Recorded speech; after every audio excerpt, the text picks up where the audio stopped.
मेरी तरफ से आप सबको सलाम। मैं उज़्मा आशिक सखी सहेली शो में आप तमाम देखने वालों को खुशामदीद कहती हूँ। जैसा कि सखी सहेली शो में हम ख़वातीन के मुख्तलिफ़ मौज़ूआत पर बात करते हैं, जिसमें उनके हकूक़ हैं, उनकी ज़रूरियात हैं, उनकी ख़्वाहिशात हैं और उनके मुख्तलिफ़ चैलेंजेस के ऊपर हम बात करते हैं। इसके साथ-साथ हम मुआशरती रवैयाजात से मुतल्लिक बात करते हैं, जिसमें हम आवाम की राय को भी कंसीडर करते हैं और मुख्तलिफ़ जगहों से मुख्तलिफ़ सहेलियाँ हमें अपने ख़तूत भेजती हैं, जिसमें अपने जज़्बात का वो हमसे इज़हार करती हैं। हमेशा की तरह मेरे साथ मौजूद हैं मेरी प्यारी सहेली नबीला। जिस मौजू पर आज हम बात करेंगे वो घरेलू मुलाज़म ख़वातीन के मुतालिक है और नबीला मेरी प्यारी सहेली जिन्होंने ह्यूमन राइट्स में मुख्तलिफ़ प्लेटफ़ॉर्म्स पे काम किया है। ख़वातीन के हवाले से उन्होंने इस मौजू को लेकर मुख्तलिफ़ फ़ोरम्स पर उनकी तरफ से बात की है, जिसमें उनके बहुत सारे तजुर्बात और मालूमात शामिल हैं। यहाँ पर मैं चाहूँगी कि उनकी मालूमात से मज़ीद हम मुस्तफ़ीद हों और इस ख़ास मौज़ू पर हम उनसे बात करें। जी नबीला, कैसी हैं आप? मैं बिल्कुल ठीक उज़्मा, थैंक यू सो मच।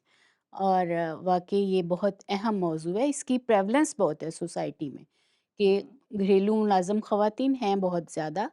और हमारी मतलब रिलीजियस माइनॉरिटीज़ की ख़वातीन बहुत ज़्यादा इस शोबे में इन्वॉल्व हैं। हुँ, तो हुँ। हम इस पे ज़रूर बात करेंगे। हमारा जो आज का टॉपिक है वो यही है कि घरों में जो औरतें काम करती हैं, अब औरतों के साथ-साथ बच्चियाँ भी काम करती हैं। तो हम मर्द भी होते हैं, लड़के भी होते हैं, लेकिन हम क्योंकि हम अपनी सखी सहेलियों के साथ प्रोग्राम कर रहे हैं, तो हम ज़्यादा फ़ोकस करेंगे ख़वातीन पे और बच्चियों पे। हुँ, हुँ। तो मुझे मैं इस पे कि घरेलू मुलाज़मीन के हवाले से कुछ कवानीन हैं या नहीं हैं, वो तो बात आगे चल के करूँगी, लेकिन जो मैं ज़रूरी बात इस मौज़ू के हवाले से करना चाहती हूँ, वो ये है कि घरेलू ख़वातीन का काम जो है, ये बहुत रिस्पेक्टेबल है। हमें कभी भी ये नहीं सोचना चाहिए कि अगर मैं पढ़ी-लिखी होती या मेरा मेरे पास बहुत पैसा होता, मैं अपना बिज़नेस शुरू कर सकती। इस तरह की बात हर काम जो है उसको अगर हम ऑनेस्टी से, मेहनत से और पूरी डेडिकेशन से करते हैं, तो हमारे खुदावंद के यहाँ उसका अजर है। जहाँ पे भी हम काम कर रहे हैं, हमें उसको अपनी पूरी ईमानदारी से करना चाहिए। घरेलू ख़वातीन अगर अच्छे से काम कर रही हैं, तो इसी तरह जिन लोगों की वो हेल्प कर रही हैं, जिन लोगों के घरों को चलाने में वो मदद दे रही हैं, उनको असिस्ट कर रही हैं, उन्हें भी पूरी तरह से उनको इज़्ज़त देनी चाहिए। उनको उनके जो ह्यूमन राइट्स हैं, उसके फ्रेमवर्क में रह के उनसे बात करनी चाहिए, उनकी उजरत का पूरा ख़्याल करना चाहिए और पूरी तरह से उनके जो रवैये हैं वो इंसानी हकूक़ के पैरामीटर्स के अंदर हों। अच्छा नबीला, जैसे आपने कहा कि माइनॉरिटी में जो ख़वातीन हैं वो ज़्यादा घरेलू मुलाज़मीन हैं, तो इसकी ख़ास वजह क्या हो सकती है? ये तो एक फैक्ट है कि जब कोई एक डिस्क्रिमिनेशन की या ऑपरेशन की लेयर होती है, तो उसके साथ-साथ बाकी लेयर्स भी चलती जाती हैं। तो माइनॉरिटी ख़वातीन जो हैं रिलीजियस डिस्क्रिमिनेशन के अलावा वो इकोनॉमिक क्लास जो है बहुत सी ख़वातीन वो गुर्बत की लकीर से नीचे ज़िंदगी गुज़ार रही हैं। जब गरीब फैमिलीज़ हैं, पैसा उस तरह से नहीं है, सहूलियात उस तरह से नहीं है, एजुकेशन भी कम है। अगर पढ़ी-लिखी ख़वातीन हैं, उनके सामने ज़्यादा फ़ील्ड खुले हैं, टीचिंग कर सकती हैं, नर्सिंग कर सकती हैं, ऑफ़िसेज़ में काम कर सकती हैं। लेकिन अगर अनपढ़ ख़वातीन हैं और पैसा भी इतना पास नहीं है कि कोई कारोबार शुरू किया जा सके या इस तरह का, तो फिर उनके पास यही एक फ़ील्ड बचता है कि जिसमें वो अनस्किल्ड लेबर के तौर पे और अनस्किल्ड लेबर के तौर पे जाके वो काम शुरू करती हैं, इसीलिए उतना ज़्यादा मुआवज़ा भी नहीं मिलता है। नबीला, जैसे घरेलू मुलाज़मीन जो ख़वातीन होती हैं या घरेलू मुलाज़मीन जो होते हैं, काम करते हैं, इनकी बहुत सारी डायमेंशंस हैं। मैं चाहूँगी कि हम कोशिश करें कि हर डायमेंशन पे हम बात करें। मेरा ख़्याल है सबसे पहली बात तो ये है कि जो उनको हायर करते हैं, उनके पास कोई पॉलिसीज़ नहीं होती। कोई एक सिमिलर पॉलिसीज़ नहीं है जो हर एक अप्लाई करता है कि इनकी वेजेज़ इतनी होंगी, इनकी छुट्टियाँ इतनी होंगी, इनके औकात-कार इतने होंगे। हर कोई जिसका दिल चाहता है मालिक उसको अपने तरीके से काम करवाता है। तो इस बारे में आप क्या हमें बताएँगी? बिल्कुल ये उस तरह से रेगुलराइज़ इंडस्ट्री नहीं है कि जिसमें पूरी तरह से असूल व ज़वाबित बने हों। लेकिन हमारे मुल्क में पंजाब इस लिहाज से सबसे फॉरवर्ड वर्किंग में गया है और पंजाब में डोमेस्टिक वर्कर्स एक्ट जो है वो बना है।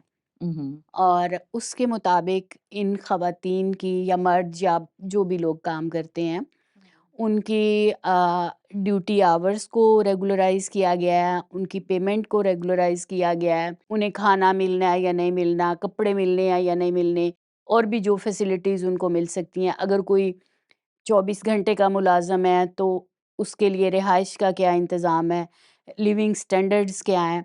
तो इस सारे पे वो बिल जो है वो तफ़सील से बात करता है। तो पंजाब में आया है डोमेस्टिक लेबर्स के लिए एक बिल, जिसमें कि ये बातें वाज़ेह की गई हैं, लेकिन अभी तक इस पे डोमेस्टिक वर्कर्स पॉलिसी नहीं बनी है। पॉलिसी नहीं बनी और जी। मेरा ख़्याल है कि इस पे कोई इम्प्लीमेंटेशन भी नहीं होता होगा। अभी तो ये एक तरह से इस इंट्रोडक्शन के मराहल में है, और इसको इम्प्लीमेंटेशन का इश्यू तो आपको पता है कि जो बहुत अरसे से मैच्योर बिल हैं उनमें भी है। लेकिन इसमें इसलिए भी मुश्किल आती है इम्प्लीमेंटेशन की कि जो स्टेक होल्डर्स हैं, जो डोमेस्टिक वर्कर्स हैं, वो अनपढ़ हैं। हुँ। उनकी कोई यूनियन नहीं है। अब देखें, इंडस्ट्रियल लेबर जो है उनकी यूनियंस होती हैं, ट्रेड यूनियंस बारगेन करती हैं ओनर्स के साथ, गवर्नमेंट के साथ। लेकिन ये लोग जो हैं अनपढ़ हैं और इनकी कोई ट्रेड यूनियन नहीं है, इसलिए ये बारगेन भी नहीं कर पाते। तो इंडिविजुअल इस बिल की इम्प्लीमेंटेशन जो है डेफ़िनेटली वो ज़्यादा मुश्किल, ज़्यादा चैलेंजिंग होगी। और ये इनफ़रादी केस होता है कि हर कोई अपने तौर पर जाता है और जो भी उसे हायर कर ले उसके साथ वो काम शुरू कर लेता है। ये एम्प्लॉई जो भी है बिल्कुल इनफ़रादी तौर पे भी, लेकिन आजकल बड़े शहरों में तो मिसाल के तौर पे लाहौर में कुछ एजेंसीज़ भी बन चुकी हैं। अच्छा, अच्छा। कुछ एजेंसीज़ बन चुकी हैं जो कंपनीज़ डोमेस्टिक लेबर्स को हायर करती हैं, वो उधर से भी फ़ीस लेती हैं और जहाँ पे उनको रखवाती हैं, उन लोगों से भी फ़ीस लेती हैं। लेकिन ये वो अच्छा। एश्योरिटी देती हैं कि शनाख्ती कार्ड वग़ैरह हुँ, उन्होंने लिया होता है, और इस मामले में ये तसल्ली देती हैं कि भई आपके घर में चोरी नहीं होगी या आपको कोई इस तरह का मसला सामने नहीं आएगा। तो हुँ। इस तरह की कंपनीज़ भी आजकल चल रही हैं। ओके। गुफ्तगू होती रहेगी इस मौज़ू पर। हम लोगों ने अपनी राय को शेयर किया है, तो मैं चाहूँगी कि हम आवाम की राय लें कि वो हमें क्या कहते हैं इस बारे में कि जो ख़वातीन घरों में काम करती हैं, उनके क्या हकूक़ होने चाहिए। तो सुनते हैं आवाम की राय।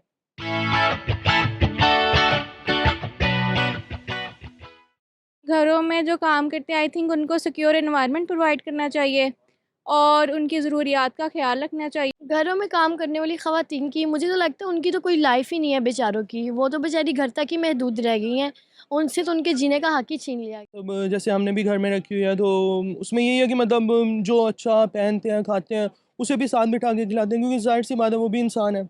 और मोस्टली यही होता है कि मतलब लोग उन्हें काफ़ी नीचे मतलब निचले तबके का समझते हैं कि वो सही तरह से ट्रीट नहीं करते। ख़ैर जब महीना पूरा होने से पहले उसको पैसे दे देना चाहिए, उसकी उसे तंग नहीं करना चाहिए। मैं तो ये समझता हूँ कि जो खुद खाओ, खुद पहनो, उन्हें भी वही सारा आप उसी तरह ट्रीट करो जैसे आप अपनी एक फैमिली मेंबर को ट्रीट करते हो। क्योंकि उन्होंने आपका सारा घर सँभालना होता है और हर तरह से उन्होंने वो देखभाल करनी होती है आपके घर की और सफाई की, हर एक चीज़ की, मेहमानों की। तो वो उनका मतलब मेन एक फैमिली मेंबर ही बन जाते हैं। तो मेरे ख़्याल से अच्छा सलूक ही उनके साथ करना चाहिए। अच्छा करना चाहिए, जैसे खुद हम खाते हैं वैसे उनका ख्याल रखें, जो खुद पहने उनको पहनाएं। वो बेचारी जो भी करती हैं अपनी मेहनत के उनको मेहनत का हक उनको दे देना।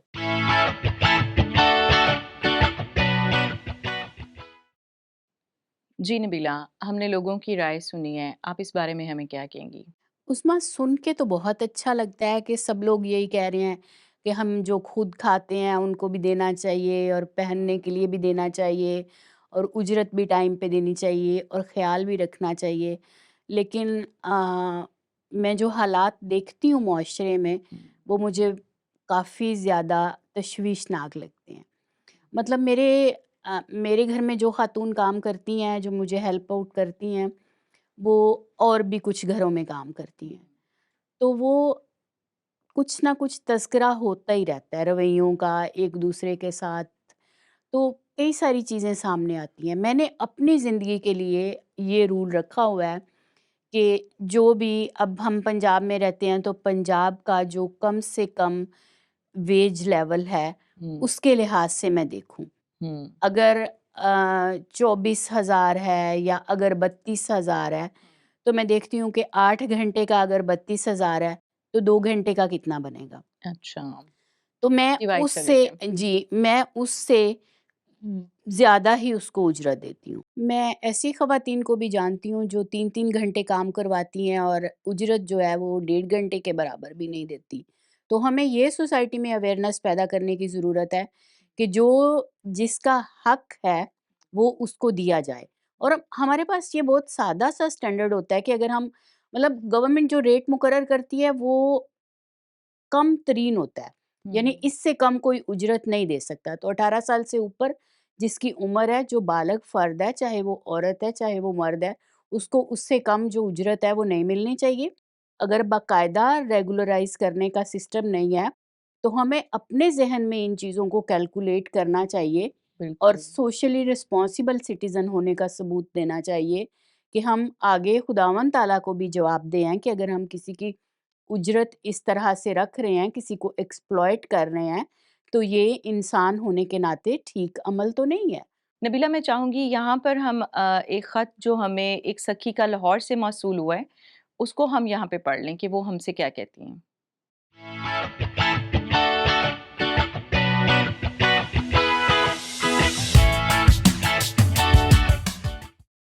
सखी हमें लिखती हैं कि मेरा ताल्लुक़ लाहौर से है और मुझे बचपन से पढ़ने का बहुत शौक़ था, लेकिन घर के हालात ऐसे नहीं थे कि मैं तालीम हासिल कर सकती।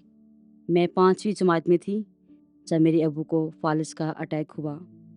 तो घर का निज़ाम चलाने के लिए मुझे घरों में काम करना पड़ा, लेकिन गुजारा हमारा बहुत मुश्किल से होता था। घर के खर्चे, अब्बा की दवाइयाँ, सब माँ के लिए करना बहुत मुश्किल था। इस वजह से मुझे अपनी तालीम छोड़नी पड़ी और माँ के साथ घरों का काम करना पड़ा। जिस घर में मैं जाती हूँ माँ के साथ सफाई करने के लिए, मेरे लिए उधर का काम करना बहुत मुश्किल था। मेरी मालकिन का शौहर मुझे अजीब नज़रों से देखता था, तो बस मेरा दिल करता था मैं इधर से काम छोड़ दूँ। लेकिन मैं अक्सर सोचती थी कि काश मैं भी पढ़ लिख सकती, काश मैं भी अमीर होती। चंद माह के बाद मुझे एक स्कूल में सफाई का काम मिल गया। इधर काम करके मैं बहुत खुश हूँ, क्योंकि इधर कोई मुझे अजीब नज़रों से नहीं देखता और ना ही तनख्वाह लेट मिलती है। लेकिन क्लासरूम की सफाई करते दौरान मैं अक्सर सोचती हूँ काश मैं भी ज़्यादा पढ़ लिख सकती, तो सफाई नहीं करती बल्कि एक टीचर होती। नाज़रीन, इससे पहले कि हम इस ख़त के बारे में बात करें, लेते हैं एक छोटी-सी ब्रेक।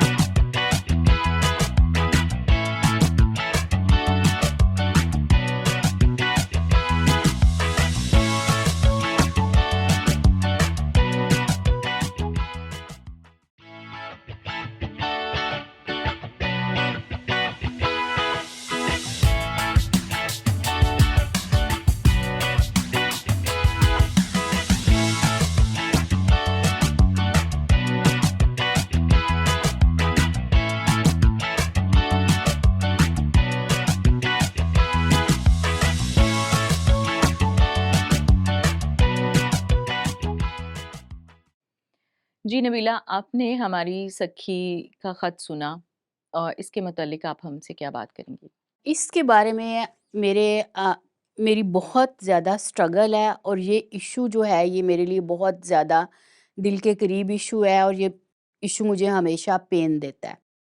मतलब उस बच्ची ने अपने ख़त में हमें लिखा है, मतलब इतनी छोटी उम्र में उसने ये रियलाइज़ किया है कि वो जिस घर में काम करने के लिए जा रही है, वहाँ पे वो प्रोटेक्टेड नहीं है। वो हुँ, कहती मालकन का मियाँ मुझे अजीब नज़रों से देखता था। वो वहाँ पे अनकंफर्ट में है, वो वहाँ पे हैरेसमेंट का शिकार हो रही है, वो पढ़ नहीं पा रही है, उसका बचपन जो है वो उसको जी नहीं पा रही है, वो मालकन के दर पे उनके साथ इससे भी बेहतर सलूक होते हैं जो बच्चियां बिल्कुल मालकन के घरों में छोड़ दी जाती हैं। बिल्कुल। ये तो अपनी माँ के साथ हाँ, आती है, एक्सप्लॉयटेशन या ये भी गलत है। लेकिन जो आप बात कर रही थी ना, गांव देहातों में यूं होता है कि वो बॉन्डेड लेबर में रख लिए जाते हैं, हाँ, बिल्कुल। शहरों में भी शहरों में भी। बहुत दफा यूं होता है, हुँ, बल्कि बहुत ज्यादा होता है कि बहुत पढ़े लिखे लोग, वो तैयबा केस का आपने मीडिया पे कितना सुना बिल्कुल था, वो ऐसा ही है। दोनों मियाँ हाँ, बीवी जज थे और उनके घर में उस लड़की को इतनी बुरी तरह से अब्यूज़ किया गया, इतनी बुरी तरह से मारा-पीटा गया कि वो पहचानी नहीं जाती थी। और ऐसी तो फिर कई मैंने मिसालें हैं। बिल्कुल, हुँ, मैंने 2020 में आर्टिकल किया था, दुआ ज़हरा एक लड़की थी, मुज़फ़्फ़रगढ़ से वो लड़की थी और इस्लामाबाद में वो परिंदे मालक के वो ये जो नुमाइशी परिंदे होते हैं ना, वो उससे उड़ गए कोई। तो उन्होंने उसको इतना मारा था कि उस बच्ची की डेथ हो गई थी। वो वेरी आर्टिकल सैड। मेरा 11,000 हुँ, उसके शेयर्स थे, इतना हुँ, इतना वो वेल रिसीव्ड आर्टिकल था। हुँ। इसके अलावा बहुत 2010 में लाहौर से ही एक केस केस आए था, बिल्कुल। तो बिल्कुल। ये हम हमारी बल्कि चाइल्ड राइट्स मूवमेंट की ये फाइंडिंग्स हैं कि एक ये पिछले 10 सालों में 60 बच्चे जो हैं उनकी डोमेस्टिक लेबर में डेथ हुई है मार के, और मार-पीट कोई के। जी बिल्कुल, और हुँ, कोई भी और ऐसी हैज़र्डस जॉब नहीं है जिसमें इतने बच्चों की डेथ हुई हो इस पीरियड में।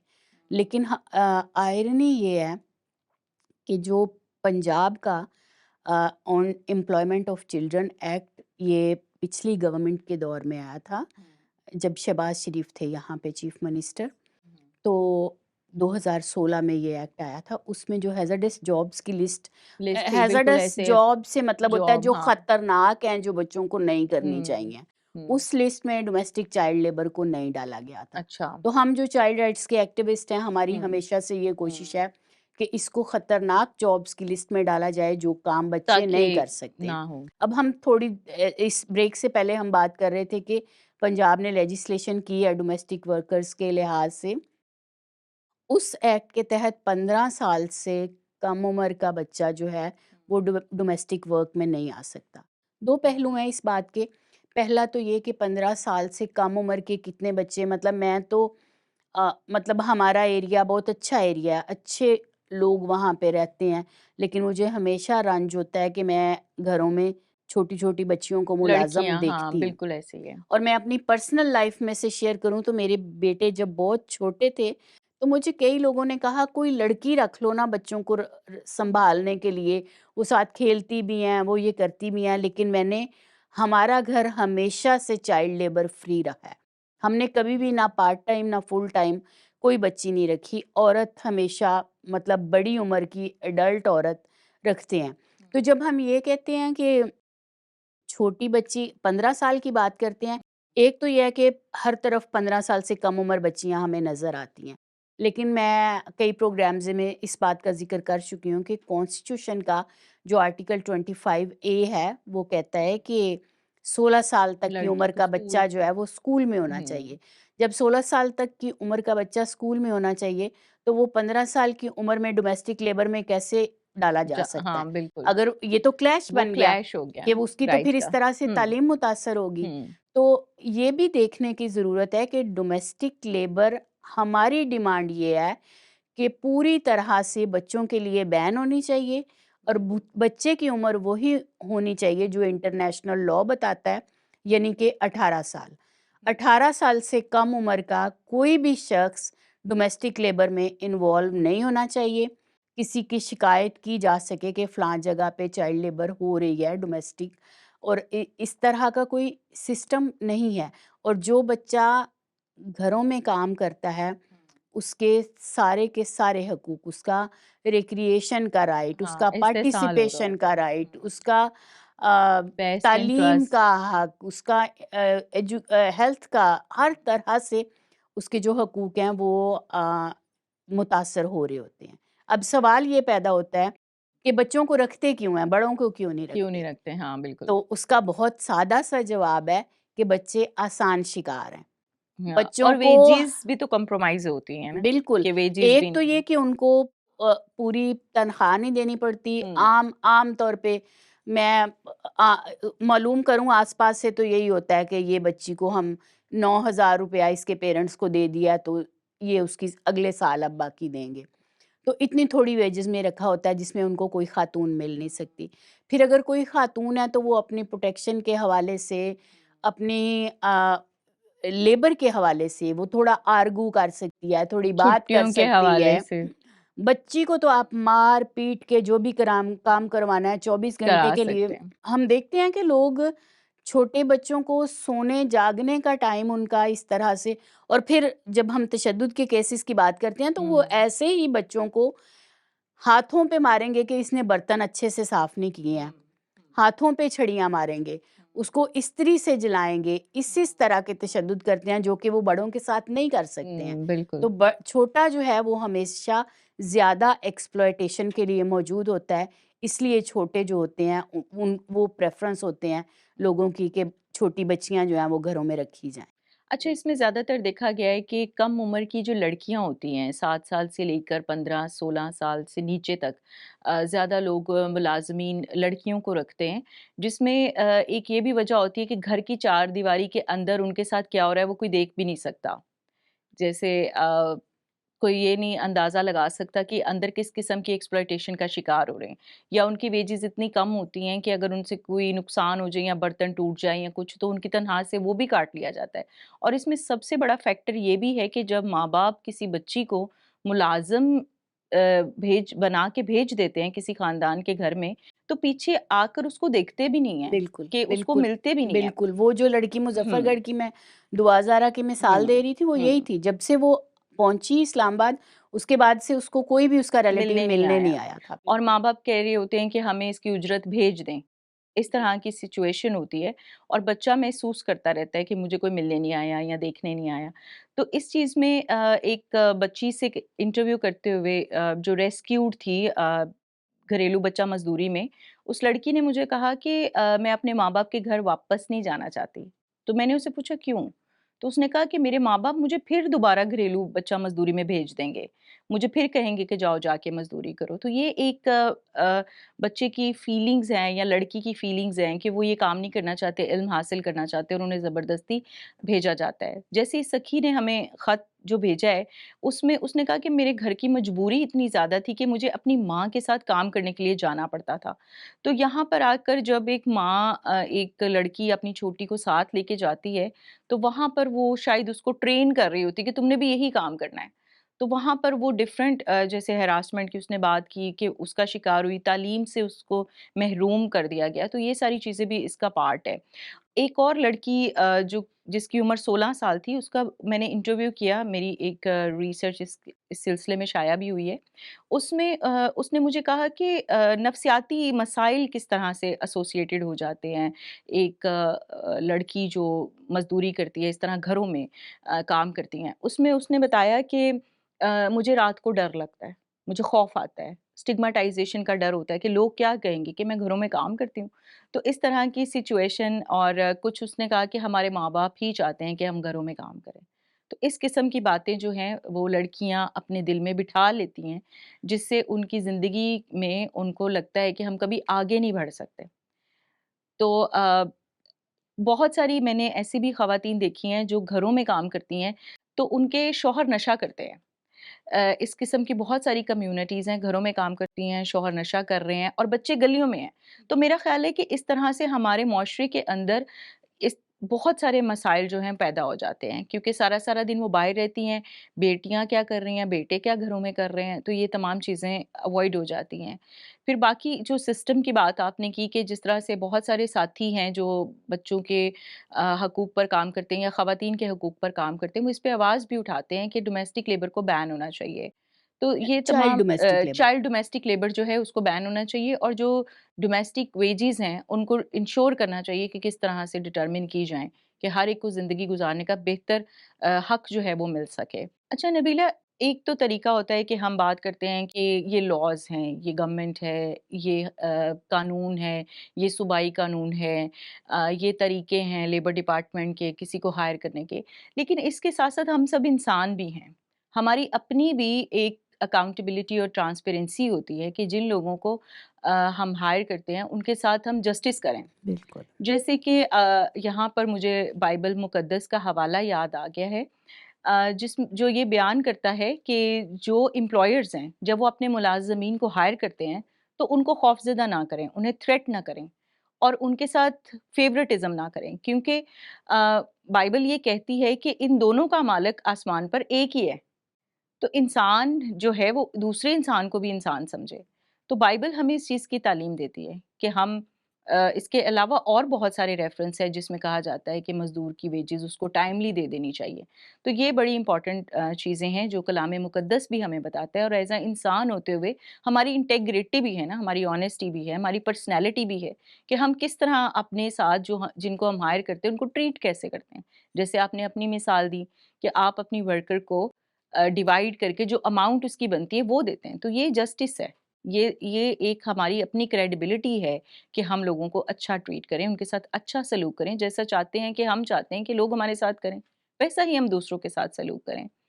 इसके साथ-साथ नाज़रीन, मैं ये कहना चाहूँगी कि कहानी जो हमेशा से मैं कहती हूँ घर से शुरू होती है, चैरिटी बिगिन्स एट होम, कि सबसे पहले हम कोशिश करें। बहुत सारी ऐसे लड़कियाँ हैं, छोटी लड़कियाँ जिनको लोग मज़दूरी के पेशे में रखते हैं अपने घरों में, जहाँ पर मैंने देखा है कि अमीर फैमिलीज़ खुद तो खाना खा रही होती है और उस बच्ची को अलग खड़ा किया होता है और वो खाने को देख रही होती है। जहाँ उसके खेलने लोग कहते हैं कि अगर हम इनको मज़दूर रखते हैं, तो हम इनको पढ़ा भी रहे हैं, इनको खाना भी दे रहे हैं। ऐसा कुछ नहीं होता, उसके खेलने का राइट भी ख़त्म हो जाता है, उसके पढ़ने का राइट भी ख़त्म हो जाता है। बहुत सारे बच्चे जो हैं वो कोई स्किल डेवलप नहीं कर पाते, लड़कियाँ कोई हुनर नहीं सीख पाती हैं अपनी ज़िंदगी में और वो एक नकारा शख्सियत बन के रह जाते हैं। तो कोशिश करें कि अपने इर्द-गिर्द जब आप लोगों को देखते हैं तो अपने घरों को इस तरह की लड़कियाँ जो छोटी उम्र की हैं, उनको कामों पर मुलाज़म ना रखें, बल्कि उनके जो बड़े लोग हैं, जो एडल्ट हैं, उनको मुलाज़म रखें, क्योंकि इससे हमारे मुल्क में बेरोज़गारी भी बढ़ती है। तो इन चीज़ों को हमें खुद देखना है, डिस्करेज करना है, और इसके साथ-साथ अगर देखा जाए तो वो तमाम लोग जो अपने पास एम्प्लॉयर रखते हैं, घरेलू मुलाज़मीन ख़वातीन को रखते हैं, उनकी वेजेज़ का ख़्याल रखें। उनको प्रॉपर जो वेजेज़ लेबर डिपार्टमेंट तय करता है उसके अकॉर्डिंग दें, और इसके साथ-साथ ना सिर्फ़ ऐसी ख़वातीन जो घरों में काम करती हैं, बल्कि जो इदारों में ख़वातीन काम करते हैं, उनके तहफ़्फ़ुज़ का भी ख़ास ख़्याल रखें और कोशिश करें कि उनको एप्रिशिएट करें, उनको एक्नॉलेज करें, उनको अपॉर्च्युनिटीज़ दें, उनकी एबिलिटीज़ को एनहांस करें, ताकि वो अपने आप में अच्छा महसूस करें और अपने घर की कफ़ालत कर सकें। आज के प्रोग्राम का वक्त ख़त्म होता है, तो मैं आपसे इजाज़त चाहती हूँ। मिलते हैं अगले प्रोग्राम में।